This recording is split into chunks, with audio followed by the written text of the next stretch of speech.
और अभी आपको बताएं कि सुप्रीम कोर्ट ने बानी पाकिस्तान तहरीक इंसाफ से मुलाकात का हुक्म दे दिया है। अदालत ने हिदायत की है कि बानी पीटीआई के वकील सलमान सफदर से आज ही मुलाकात करवाई जाए।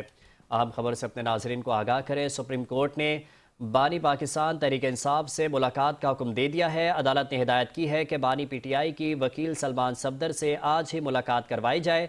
तफसीलात जानते हैं इस्लामाबाद से ब्यूरो चीफ बिलाल डार से। बिलाल डार बताएगा क्या तफसीलात हैं इस हवाले से। जी बिल्कुल। जस्टिस ने कहा है कि सलमान सफदर अदालती कमीशन के तौर पर आज ही अडाला जेल का दौरा करेंगे। सलमान सफदर अदालत के दोस्त की हैसियत से बानी पीटीआई से मुलाकात करेंगे। चीफ जस्टिस ने रिमार्क दिए हैं कि अदालत का 24 अगस्त 2023 का बानी पीटीआई की जेल सहूलियात से मुतल्लिक हुक्म पहले ही मौजूद है और इस पर हर सूरत में अमल दरामद होना चाहिए। अदालत ने हिदायत की है कि सलमान सफदर आज ही मुलाकात के बाद तफसीली रिपोर्ट तैयार करें और कल तक सुप्रीम कोर्ट में जमा कराएं। चीफ जस्टिस ने वाज़ेह किया है कि अदालती अहकामात पर अमल दरामद यकीनी मुतल्लिका हुक्काम की जिम्मेदारी है। जी बिलाल, शुक्रिया तफसीलात से आगाह करने के लिए।